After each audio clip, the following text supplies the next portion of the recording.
하나님 말씀 보겠습니다. 신약 성경 데살로니가 후서 2장 13절로 17절 말씀입니다. 신약 성경 335쪽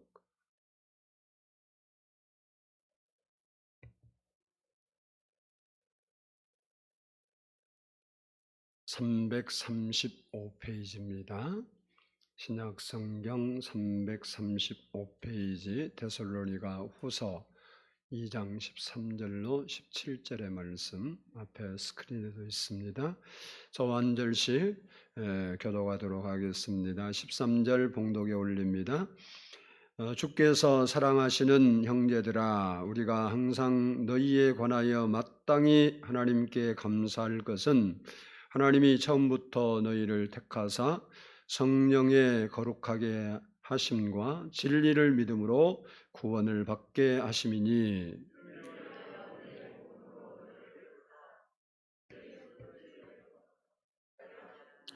그러므로 형제들아, 굳건하게 서서 말로나 우리의 편지로 가르침을 받은 전통을 지키라.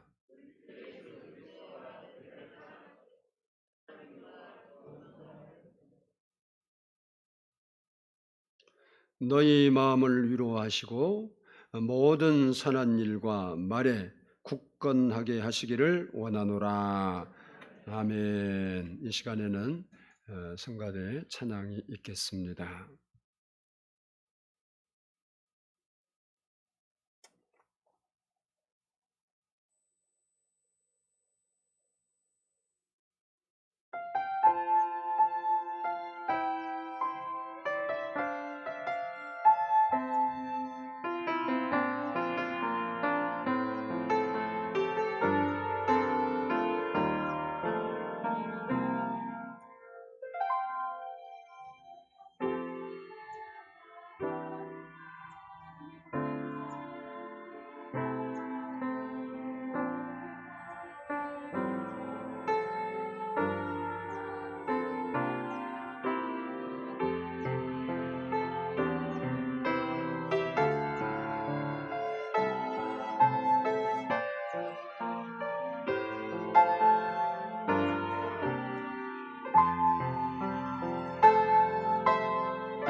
기도드리겠습니다. 감사하신 아버지 하나님, 오늘도 이렇게 주님 전에 나와 예배할 수 있도록 은혜를 베풀어 주심을 인하여 진심으로 감사를 드립니다. 하나님 말씀을 듣기 전에 저희가 머리를 숙였습니다. 예수님, 우리 마음에 임하시고 우리의 마음을 열어주셔서 우리가 하나님 말씀으로 우리의 영혼이 새롭게 되고 우리의 삶에 하나님의 은총이 임하고 우리가 하나님의 영광을 위하여 살아갈 수 있도록 준비된 자들이 될 수 있도록 은혜를 부어 주옵소서. 주님께서 이 시간도 우리 가운데 계셔서 하나님 말씀이 살아있음이 우리에게 나타나게 하시고 그 말씀이 이루어지는 시간이 되게 해 주옵소서. 감사드리오며 우리 구주 예수 그리스도의 이름으로 기도드리옵나이다. 아멘. 할렐루야. 우리 옆사람과 한번 인사합니다. 주의 이름으로 사랑하고 축복합니다. 우리 한번 따라서 합시다. 감사해야 할 이유. 11월은 감사의 달입니다. 여러분의 삶 속에 감사가 넘치는 한 달이 되기를 축복합니다. 이 감사와 불평이라는 것은 우리의 삶 속에 항상 공존하고 있습니다. 마치 동전의 양면과 같습니다. 그래서 이렇게 생각하면 감사하고 저렇게 생각하면 불평이 나옵니다. 다시 말해서 우리가 감사 쪽으로 눈을 돌리면 감사가 보이고 불평 쪽으로 눈을 돌리면 불평이 나오는 것이 우리의 삶이라는 겁니다. 그래서 내가 어디에다가 내 시선을 두고 마음을 두고 사느냐에 따라서 똑같은 환경인데 감사할 수도 있고 불평할 수도 있습니다. 중요한 것은 우리가 감사할 때 하나님께서 기뻐하시고 역사하신다는 사실입니다. 미국에서 가장 아름답게 지어진 수정교회를 다ним했던 노버트 술러 목사님이 계신데 그분의 이야기입니다.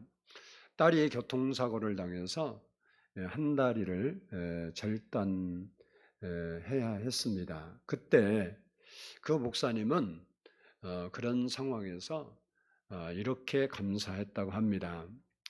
우리 딸을 교통사고로 잃어버릴 수도 있었는데 목숨을 잃지 않았으니 감사합니다.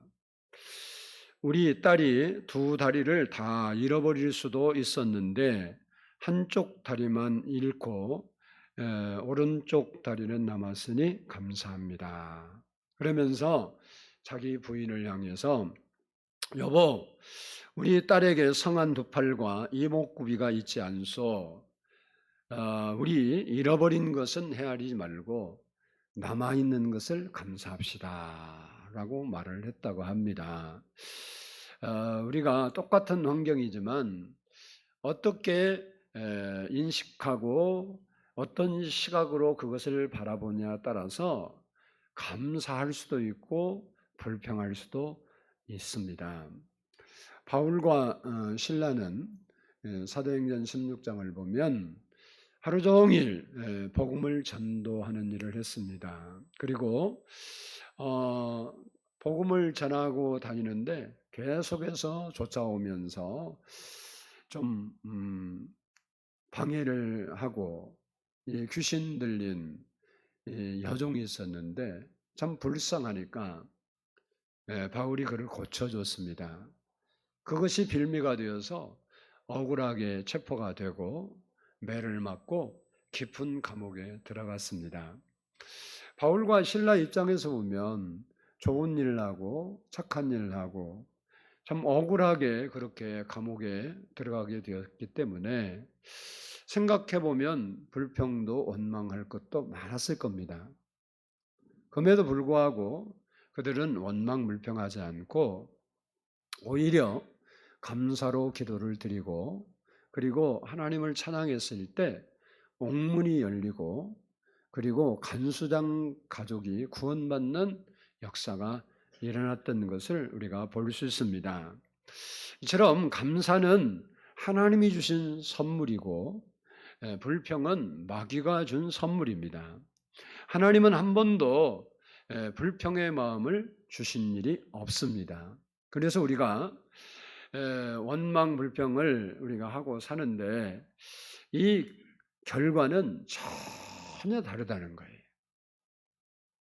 감사한 사람은 행복합니다. 그러나 불평하는 사람치고 행복한 사람이 어디 있습니까? 여러분이 무엇인가 마음의 부족에서 삶의 부족에서 원망과 불평을 쏟아낼 때 여러분 마음이 행복하고 기쁜 적이 있었습니까? 있을 수가 없어요. 감사한 사람은 평안합니다. 그러나 불평하는 사람은 평안이 없습니다. 감사한 사람은 기적이 일어납니다. 그러나 불평한 사람에게는 기적이 일어나지 않습니다. 그러므로 우리는 좋은 일이 있을 때 감사해야 돼요. 아멘. 그건 다 하죠. 네. 예수 믿지 않는 사람도 좋은 일 있으면 감사하다 그래요. 그리고 어려운 일이 있을 때도 감사해야 합니다. 아멘을 합시다. 또한 욥처럼 망해도 감사해야 합니다. 아멘했다 망하면 안 되지. 좀 아멘을 해야 돼. 욥이 만약에 망하고 어려운 일이 없었으면 갑절에 어떻게 복을 받고 세상에서 가장 미인이 어떻게 태어났겠습니까? 안 되는 얘기예요. 모든 것이 감사하다는 거예요. 그것이 그리스도인의 삶이에요. 여러분이 세상 사람처럼 살면 여러분 마음대로 살면 되는 거지만 내가 그리스도인답게 살고 싶다. 내가 그리스도인이다. 그러면 우리가 좋을 때든지 어려울 때든지 때로는 내가 원치 않지만 실패하고 넘어지고 망했을지라도 감사를 해야 된다는 거예요. 그것이 그리스도인의 삶이라는 거예요. 독일의 유명한 신학자이고 목사인 본 해퍼 목사님은 기독교인과 비기독교인의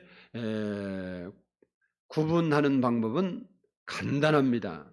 불평과 원망을 일삼는 사람은 비기독교인이지만 범사에 감사하는 마음으로 살아가는 사람이 바른 기독교인입니다. 라고 했습니다.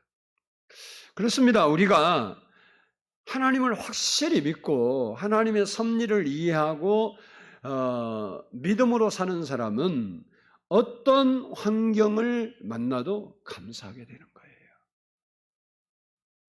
왜냐하면 감사가 축복의 통로이고 기적의 통로이기 때문에 그렇습니다. 다니엘이 어인 지킨 것을 보고 늘 기도하던 그 기도를 쉬지 않고 기도했습니다. 근데 어인이 지켜서 자기가 사자굴에 던져질 줄 알면서도 그가 성경에는 감사했더라 이렇게 썼어요.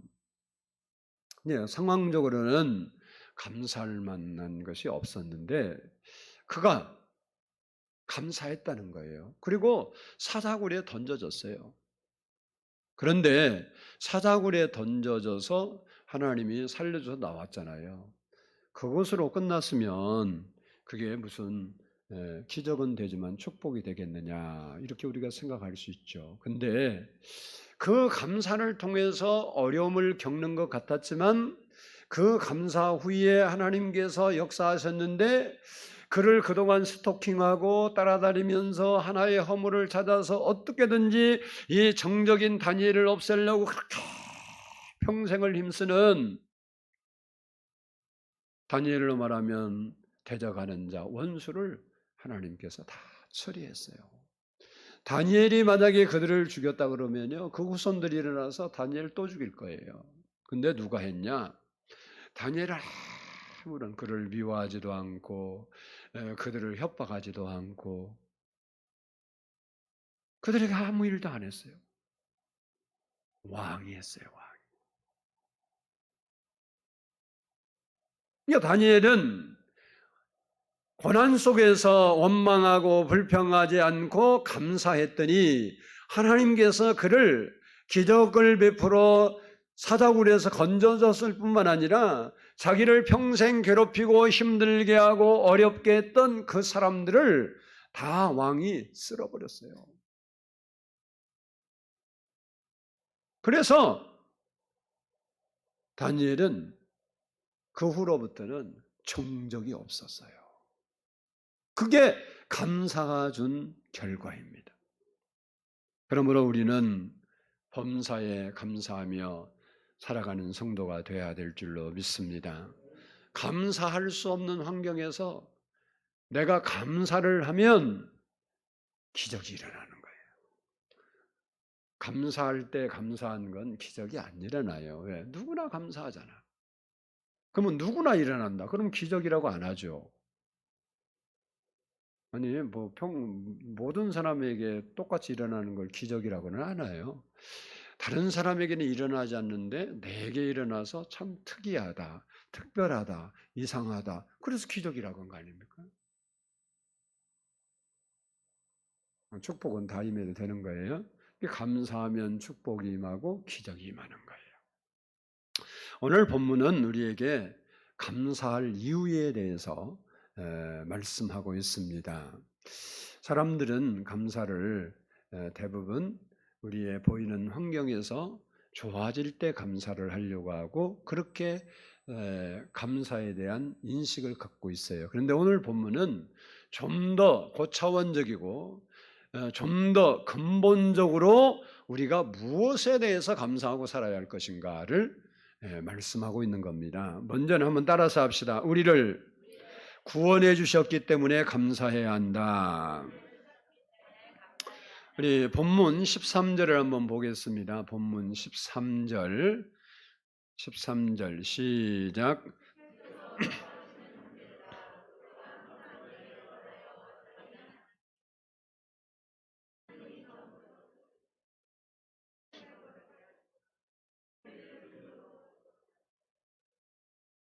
아멘. 이 말씀은 구원의 과정을 설명해 주고 있습니다. 우리가 감사할 것이 뭐냐? 구원받은 것이 가장 큰 감사라는 거예요. 아멘.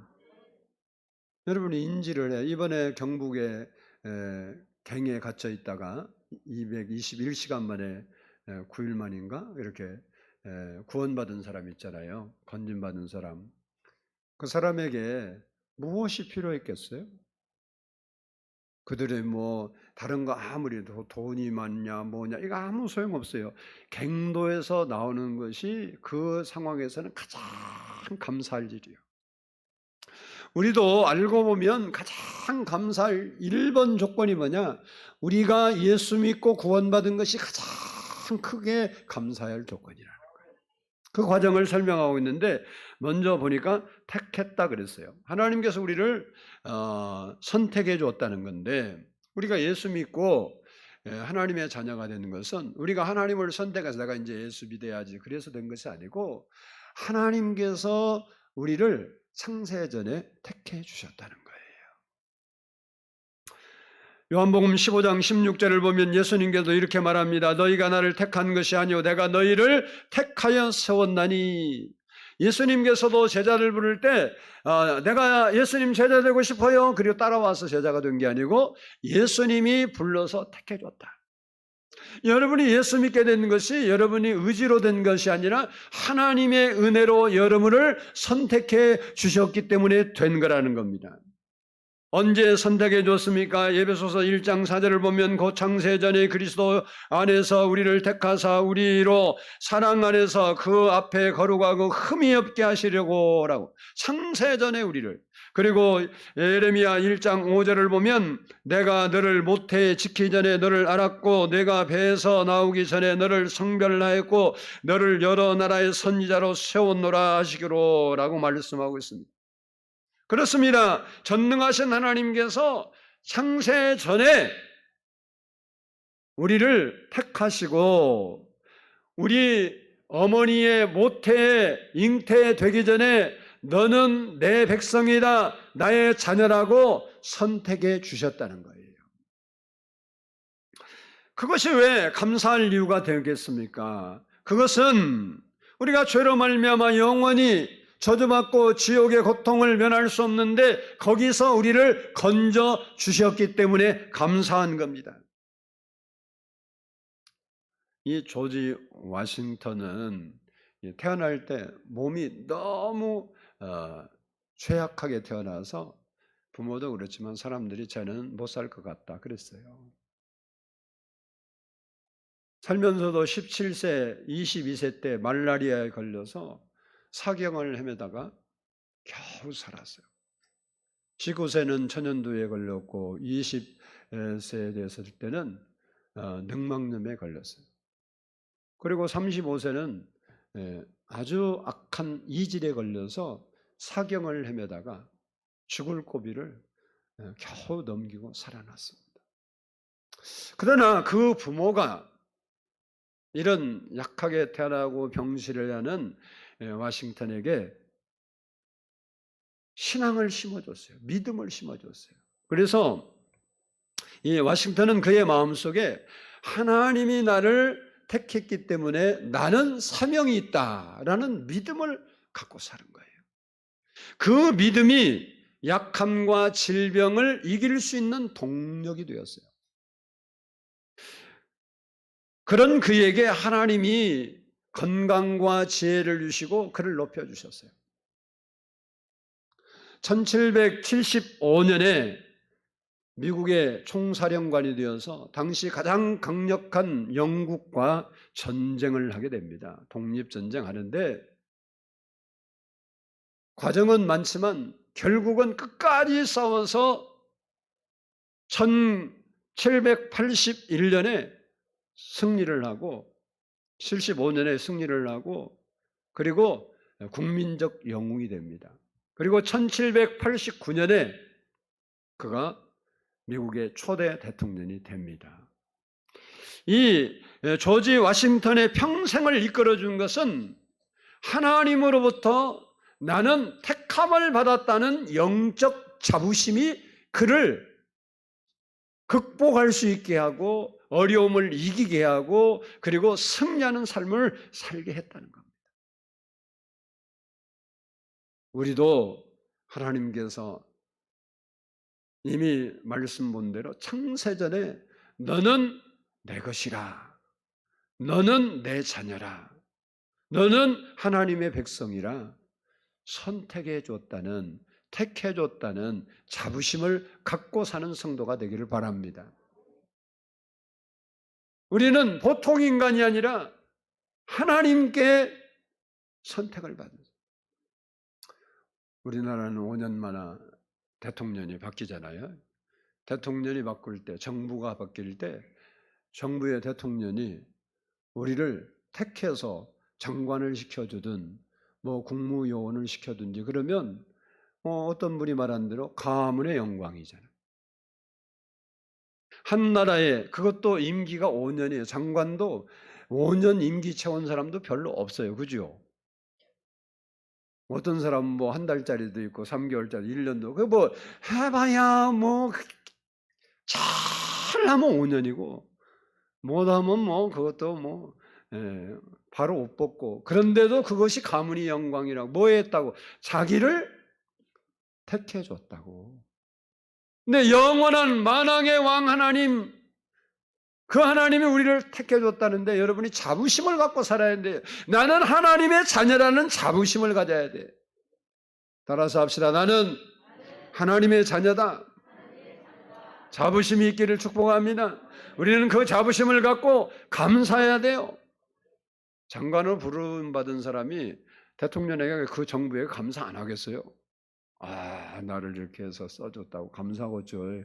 하나님도 우리를 자녀 삼아줬으니 얼마나 감사한 거예요. 둘째는 따라서 합시다. 진리를 믿음으로 구원을 받게 하셨다. 우리가 창세전에 하나님의 백성으로 하나님의 자녀로 택함을 받았지만 그때부터 예수 믿는 거 아니에요. 그때 하나님이 택해 놓았지만 여러분이 부모들이 만나서 여러분이 태어나서 이 세상을 살다가 그런 중에 어느 날 복음을 듣고 진리를 믿음으로 구원을 받은 거예요. 진리가 뭐냐? 요한복음 14장 6절을 보면 예수께서 이르시되 내가 곧 길이요 진리요 생명이니 나로 말미암지 않고는 아버지께로 올 자가 없느니라 라고 말했습니다. 진리는 예수 그리스도라는 거예요. 그래서 그 진리 대신 예수님을 믿는 사람만 구원을 받는 거예요. 사도행전 2장 21절에 보면 누구든지 주의 이름을 부르는 자는 구원을 받으리라 말씀하고 있고 4장 12절에서는 다른 이로서는 구원을 받을 수 없나니 천하 사람 중에 구원을 받을 만한 다른 이름을 우리에게 주신 일이 없음이라 라고 말씀하고 있습니다. 그렇습니다. 예수님 말고는 인간에게 구원을 줄 분이 없어요.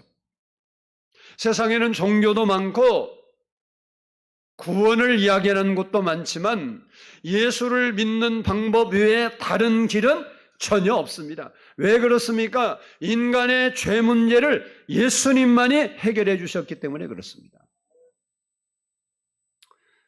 그것이 왜 우리에게 감사합니까? 우리는 죄로 말미암아 저주를 받아서 영원히 죽을 수밖에 없고 형벌을 면할 수 없는 우리 죄인들을 사랑해 주셔서 예수님께서 우리를 대신해서 십자가에서 대속의 피를 흘려주셨기 때문에 그래요.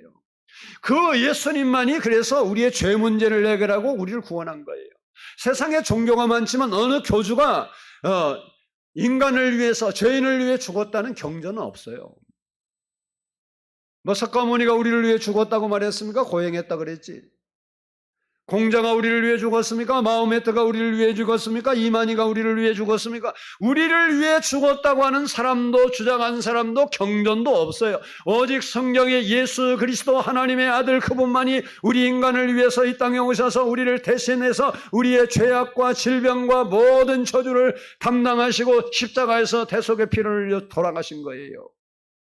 그래서 예수님 말고는 내가 반드시 지옥 갈 수밖에 없는 그 형벌을 면할 수 없는 우리인데도 불구하고 우리를 위해서 피 흘려 주심으로 우리가 죄 사함 받고 구원받고 천국 가게 되었으니 그것이 감사하지 않으면 무엇을 우리가 감사해야 됩니까? 우리는 하나님께서 우리에게 베푸신 큰 사랑과 구원으로 인하여 감사하는 삶을 살아야 될 줄로 믿습니다. 스바냐서 3장 17절을 보면 너희 하나님 여호와가 너희 가운데 계시니 그는 구원을 베푸실 전능자시라.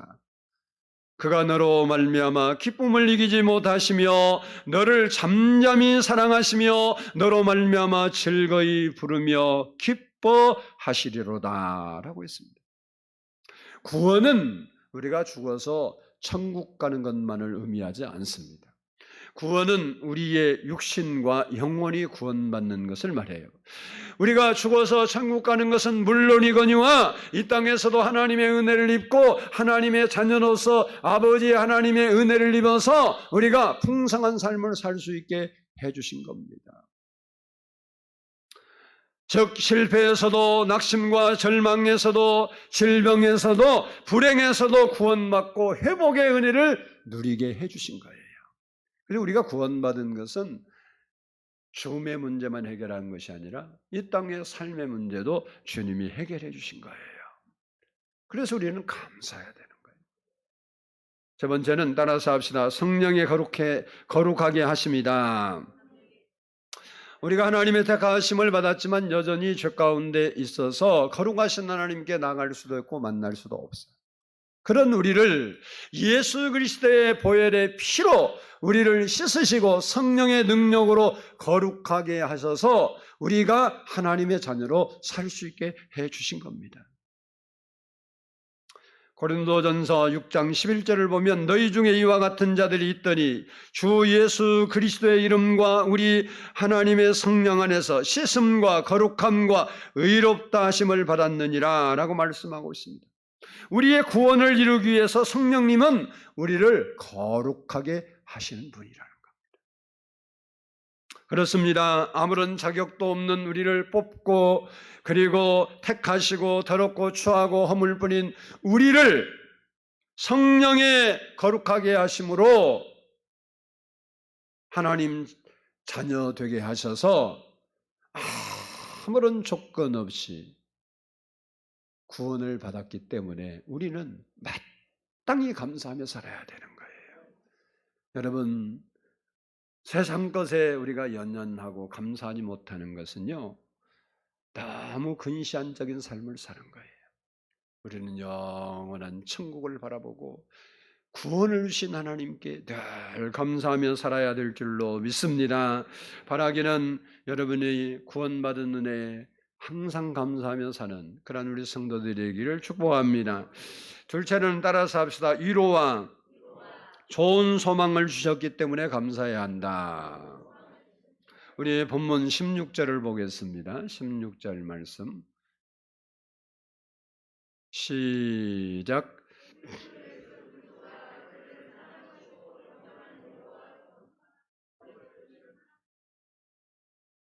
아멘. 이 말씀은 우리를 사랑해서 영원한 위로한 좋은 소망을 은혜를 주신 것이 감사하다, 그런 말입니다. 이 좋은 소망이 있다는 말은요, 나쁜 소망도 있다는 거예요. 우리가 이 세상에 두는 소망도 있죠. 세상적 소망 저도 있어요. 세상의 소망이 나쁘다는 얘기는 아니에요. 그리고 사람의 거는 기대들도 있죠. 그런데 이런 것들은 좋은 소망이 되지 못합니다. 왜냐하면 흔들리고 무너지고 그리고 기대대로 안 될 때가 너무 많아요. 아마 여러분 세상 살면서 여러분의 기대대로 되어 있으면 여기 이대로 앉아 있을 사람 거의 없을 것 같아. 나도 그랬을 것 같고. 세상 소망은 우리에게 반드시 이루어진다는 보장이 없어요. 그래서 좋은 소망이 못 됩니다. 그러나 하나님께 두는 소망, 하나님의 말씀을 붙잡는 소망은 좋은 소망이에요. 그 이유가 뭐냐? 하나님은 자기를 찾는 자들을 절대 실망시킨 적이 없고 자기가 하신 말씀을 시건하신 적이 없고 반드시 이루어주시는 분이기 때문에 그렇습니다. 그 사실을 예수님께서 이 땅에 계실 때 죄인이 오든 가늠한 자가 오든 병든 자가 오든 문제를 가진 사람이 오든 예수님이 한 번도 그들을 내친 적이 있습니까? 그들의 문제를 외면한 적이 있습니까? 그들을 버린 적이 있습니까? 없어요.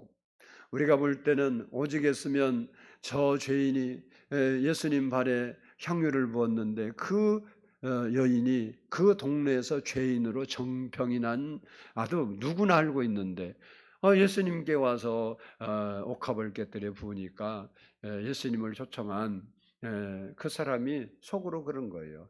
저 선지자 아닌가 보다. 선지자면 알았을 건데 알았으면 저렇게 죄 많은 여자가 와서 향유를 붓는데 그걸 금하여야지 어떻게 가만히 좋아하고 있나 그런 거예요. 예수님이 내가 의인 불러러 온 게 아니라 죄인 불러러 왔다 그런 거예요. 그렇게 다 죄인이라고 손가락한 여인이 왔는데도 예수님은 그를 외면하지 않고 자기를 찾는 자는 누구든지 주의 이름을 부르는 자는 구원을 얻으리라 그런 거예요. 그래서 맹인이 왔든 안진뱅이가 왔든 아니면 귀머리가 왔든 중풍병자가 왔든 예수님께 와서 문제를 해결을 받지 못한 사람이 한 명도 없어요. 그래서 우리가 하나님께 두는 소망, 하나님의 말씀의 약속을 믿는 믿음 안에 있는 소망은 절대로 안 이루어지는 법이 없어요. 그래서 좋은 소망이 되는 겁니다. 특히 하나님이 우리에게 주신 가장 좋은 소망은 슬픔도 아픔도 죽음도 고통도 없는 천국을 믿는 자를 위해서 예비해 두신 겁니다. 그래서 바울은 말하기를 생각하건대 현재의 고난은 장차 우리에게 나타날 영광과 비교할 수 없도다. 오늘 우리가 힘들고 고통스러운 거 있을 수 있죠. 그러나 그것은 너무 작은 거라는 거예요. 우리가 받을 영광은 그게 보면 너무 큰 거예요. 사람들은 세상 것에 대해서 너무 예민한데 세상 게 별거 아니에요. 왜 우리가 저 천국의 소망을 두고 살아야 하냐면 한번 따라서 합시다. 이 세상의 것은 잠깐이기 때문이다. 여러분, 기쁨도 행복도 성공도 부귀영화도요, 이 세상 것은 잠깐으로 끝나요. 목사님 잠깐은요. 그래 봐요. 100년이요. 우리 인간의 목숨도 잠깐이에요. 수천 년, 수만 년 삽니까?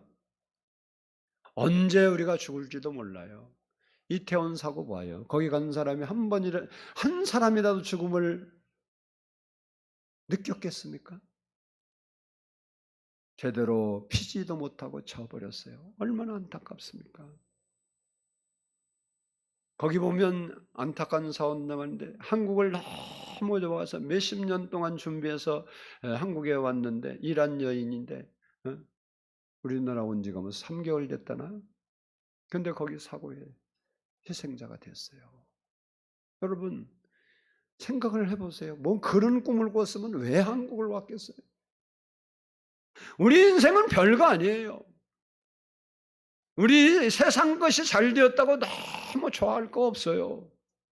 여러분 우리 인생은 뭐 길면 우리 인생대로 100세 시대니까 100세라고 하고 100세 될지 안 될지 모르지만 하루살이는 길면 얼마 살아요? 24시간 하루살이니까. 그러면 여러분의 하루살이가 전쟁을 일으키는 하루살이도요 평생이에요.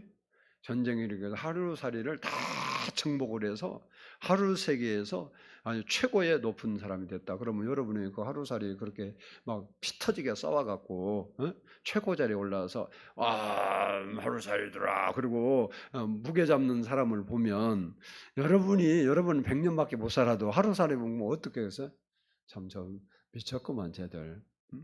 하루 살라고 저렇게 피 터지게 싸우고 막 죽이고 살리고 하냐. 우습겠죠. 그것이 부럽겠어요. 아니 그냥 하루밖에 못 사니까 재밌게 살다 가지. 왜 저럴까? 그러겠죠. 아니 그렇다고 이렇게라도 해요. 아니 우리가 하루살이가 있잖아요. 하루살이가 있으니까 우리가 하루살이를 이야기해 보는 것뿐이잖아요. 그럼 우리 100년인데 영원한 시점에서 이 하루는 하나님의 세계에서 지구가 얼마만큼 작냐면요. 성경의 비유로 물 한 방울로 비교해 놨어요. 물 한 방울 똑 떨어진 게 지구요. 그러면 생각해 봐. 그것은 우리가 말이 안 되지만 하나님의 세계에서 우리가 하루살이가 아무리 출세하고 돈을 많이 벌고 그 세계에서 성공하고 멋있고 결혼 잘하고 좋은 집에 산다고 생각을 해봐봐. 그러면 야 그거 하루도 못 살 거. 그래서 성경이 그랬잖아. 어리석은 자여 내가 오늘 밤에 내 영혼을 취하리니 내가 준비한 것이 뭐지. 하루살이가 아무리 영화를 넣으면 뭐하겠어. 하루면 끝인데. 우리 인생이 아무리 출세하고 성공하고 잘되고 잘나갔다고 해도 많이 살아야 100년도 못 사는 인생 뭐하냐고요. 우리의 소망을 땅에 두면 안 되는 거예요. 하나님 나라에 두는 거예요. 영원한 세계에 둬야 되는 거예요. 그것이 가장 좋은 소망이에요. 이 땅에 가선 잠시 잠깐이에요. 덧없는 것이 인생이에요. 저도 이제 나이가 60 중반이 되니까 인생이 참 그렇더라고. 저보다 연세가 많으신 분 죄송합니다. 다 그렇게 가는 건데 그냥 제가 생각할 때 저보다 연세가 많은 분들은 인생이 더 허물을 느낄 거라고 나는 분명히 생각을 해요. 인생이 별거 아니구나. 내가 피 터지게 살아왔는데 몸이 약하고 힘들고 보니까 아무것도 쓸모가 없네. 이런 거 아마 느낄 거예요. 그러나 우리는 죽음이 끝이 아닙니다. 영원한 세상이 있습니다. 구원을 우리에게 주셨어요. 그 구원에 우리가 목표를 삼고 살아야 하기 때문에 바울이 뭐냐? 이 땅에서 당하는 고통, 바울은 예수 믿고 죽을 때까지 많이 고난을 당했어요. 예수님 때문에 뭐 잘못해서 당한 게 아니라 복음 전하기 위해서 예수 안 믿는 사람들에게 복음을 전하다 보니까 핍박을 받고 어려움을 당하고 별일들을 다 겪으니까 고생스러웠어요. 그는 부자였어요. 부잣집 아들이고 부자였고 그는 행복하게 살 수 있는 모든 조건이 있는데 예수의 영광을 위하여 하늘의 소망을 위해 그렇게 살았는데 그것을 뭐라고 썼냐? 잠깐의 고난이다 그렇게 썼어. 장차 있을 영광과 좋게 비교할 수 없다. 그러니까 자기가 그렇게 좀 세상에서 힘들고 어려워도 하나님 나라 가면 그것을 하나님이 다 보생해 줄 것을 생각하고 기쁨 넘치게 살고 감사 넘치게 살았다는 거예요. 우리도 그래야 될 줄로 믿습니다. 세상에 조금 있으면 없어질 것 때문에 눈물을 흘리고 짜고 그러지 말고 내 형편에서 가장 감사하고 행복하게 살면 되는 거예요. 우리는 잠시 살다 떠나는 인생이에요. 그래서 나그네 길이라 그런 거예요. 둘째는 따라서 합시다. 천국은 기쁨과 행복이 넘치는 곳이다. 왜 우리가 천국에 소망을 두고 살아야 하냐면 천국은 살기 좋은 행복한 도시예요. 세상에서 우리 이 땅에서 우리가 불행하게 되는 요인들이 있어요. 그런 요인이 하나도 없는 곳이 천국이에요. 싸움도 미움도 다툼도 죽음도 절망도 눈물도 아픔도 없는 것이 천국입니다. 사람들이 수천 년 동안 유토피아를 꿈꾸고 살았지만 유토피아는 이 세상에 없어요. 그러나 진정한 유토피아가 이루어지는 그곳이 바로 천국 하나님의 나라입니다. 그곳에서 우리를 구원하신 예수님과 영원히 사는 거예요. 눈물도 죽음도 고통도 없는 것. 그래서 죽음은요 불행한 게 아니에요. 예수 믿는 사람은 죽음은 불행한 게 아니에요. 죽음은 끝이 아니에요. 더 나은 세상, 더 좋은 곳으로 이사가는 거예요. 정들었던 고향을 떠난다고 예를 들면 어떤 사람이요. 여러분이 대림동에 살다가 대림동에 한 4, 50년 살았는데 아파트가 저 어디쯤 말할까? 분당, 천당 다음에 분당이라던데 분당의 아파트가 됐어. 그러면 이제 더 좋은 아파트가 돼갖고 이사를 가야 돼. 그럼 여기서 전셋집으로 50년 동안 살았는데 이제 분당 아파트로 이사 가면서 울고 불고 슬퍼하는 사람 있을까 없을까? 정들은 가족을 떠나고 친구를 떠나고 집을 떠나도요 좋아해요. 천국이 마치 그런 곳이 천국이다. 우리가 정들어 살던 곳을 떠나는 것은 아픔이고 그리고 사랑하는 사람들과 헤어지는 게 아픔이지만 더 좋은 나라로 가는 게 천국이에요. 여러분 천국의 소망이 여러분의 자리 잡고 있으면요 어떤 경우에도 실망하나 낭망하잖아요. 영원히 나와 함께 하실 예수님을 생각하면서 그 나라를 사모하면서 사는 거예요. 그러니 이런 소망을 주신 하나님께 우리가 당연히 감사하고 살아야 마땅하지 않겠습니까? 생각해 보면 힘들고 불평스러운 일들이 우리에게는 너무나 많은 세상이잖아요. 정치 보면 굉장히 짜증나요. 경제는 악화되고 하는 일은 내 마음대로 잘 안 풀리고 그러나 그렇다고 해서 우리가 원망하고 불평하고 누구 탓을 하다 보면 본인만 더 꼬이고 힘들어지고 짜증스러워지는 거예요. 그러나 우리가 눈을 들어서 하나님을 바라보면 우리에게 구원을 주시고 좋은 소망을 주신 하나님을 발견하게 되고 그 하나님 입장에서 우리가 생각해 보면 수천 수만 가지가 감사의 조건이라는 것을 알 수 있게 되는 겁니다. 하나님은 누구에게 은혜를 계속 베푸십니까? 감사하는 사람들입니다. 생각해봐요. 여러분이 불평할 거리도 많지만 서론에 말씀한 것처럼 생각만 돌리면 감사거리가 얼마나 많습니까? 바라기는 여러분이 나를 구원하신 주님 그리고 나에게 참 소망을 주신 주님 생각하면서 늘 감사하며 살아가는 믿음의 사람들이 되기를 주의 이름으로 축복합니다. 우리 너희 하나님 여호와가 우리에게 구원을 베푸신 하나님을 생각하면서 한번 같이 드리겠습니다.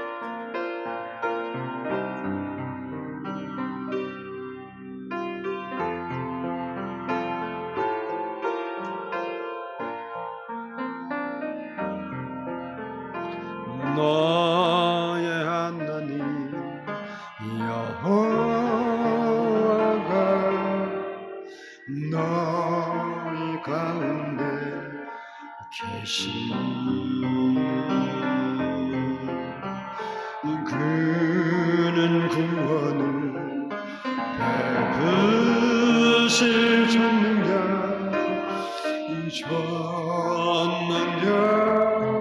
시라 그가 너로 인하여 기쁨을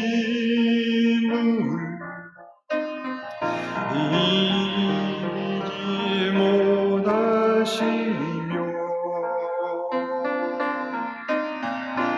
너를 잠잠히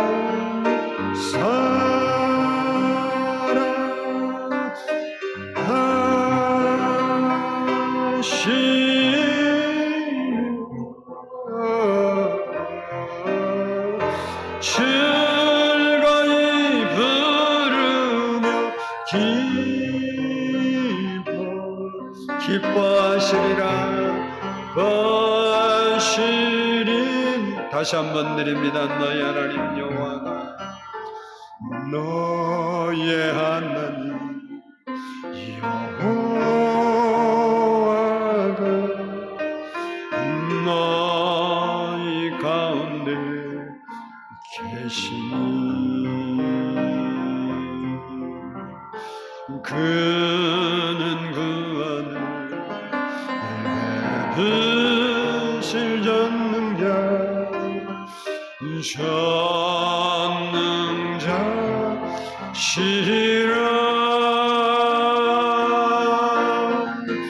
그가 너로 인하여 기쁨을 이기지 못하시며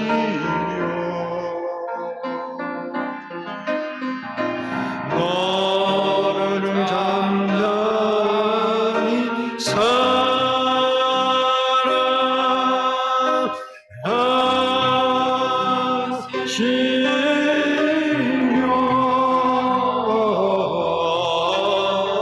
즐거이 부르며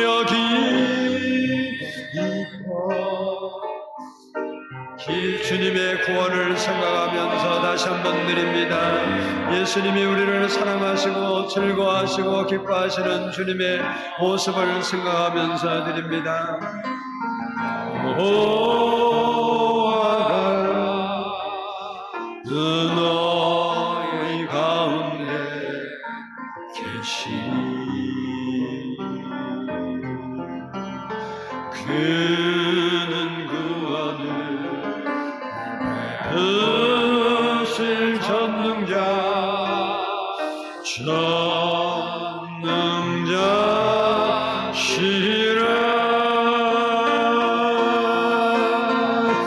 그가 너로 인하여 기쁨을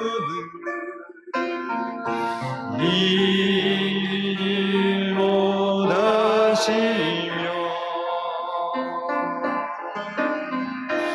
너를 잠잠히 사랑하시며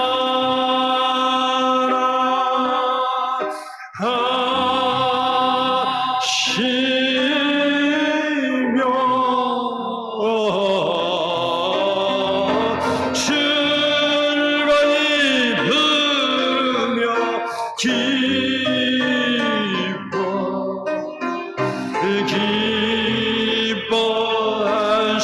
기뻐하시리라. 우리 함께 기도합니다.